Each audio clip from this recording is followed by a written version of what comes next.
বিপিএলে সিলেটের হয়ে মাঠে নামবেন নড়াইলের এমপি মাশরাফি বিন মুর্তজা, আর মাগুরার সম্ভাব্য এমপি সাকিব নামবেন রংপুর রাইডার্সের হয়ে।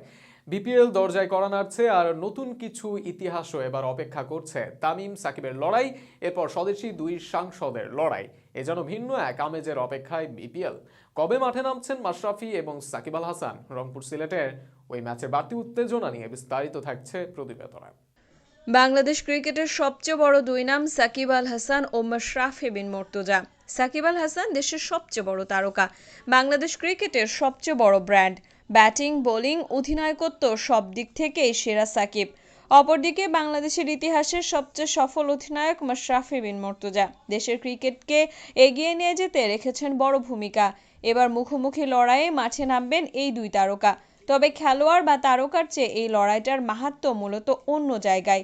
প্রথমবারের মতো বিপিএলে মুখোমুখি হবে জাতীয় সংসদের দুই মেম্বার অফ পার্লামেন্ট।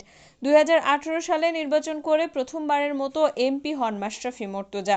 এবারও টানা দ্বিতীয়বারের মতো করছেন নির্বাচন, যেখানে তার সাংসদ হওয়ার সম্ভাবনার পাল্লাই ভারী। অপরদিকে প্রথমবারের মতো নির্বাচনের মাঠে সাকিব আল হাসান। বিপিএল শুরুর সময় ক্রিকেটের পাশাপাশি সাংসদের পরিচয় বহন করবেন সাকিব। তাই বিপিএলের শুরুর লড়াইটা হবে মূলত দুই এমপির, যে লড়াই অবশ্য সাকিবের রংপুরের পক্ষেই বাজি ধরবেন অনেকে। কে নেই রংপুর দলে? ব্যাটিং ইউনিটে পাকিস্তান তারকা বাবর আজম যোগ দিবেন শুরু থেকেই। তার সাথে আছেন উইন্ডিজের ব্রান্ডন কিং ও নিকোলাস পুরান। দেশি ক্রিকেটারদের মধ্যে আছেন রনি তালুকদার, শামীম পাটোয়ারি, শেখ মাহেদী, নুরুল হাসান সোহানের মতো ব্যাটসম্যানরা। বিশ্বকাপে দারুণ খেলা আফগান অলরাউন্ডার ওমর জাই ও লঙ্কান হাসারাঙ্গা আছেন দলে। আছেন পাকিস্তানি পেসার ইহসানুল্লাহ ও আইপিএল মাতানো লঙ্কান পেসার পাথি রানা। এদের সাথে আছেন দেশি রিপন মণ্ডল, হাসান মাহমুদরা। চায়নাম্যান মাইকেল রিপনের সাথে লেগে ইমরান তাহিরের দলে যোগ দেওয়ার রয়েছে সম্ভাবনা।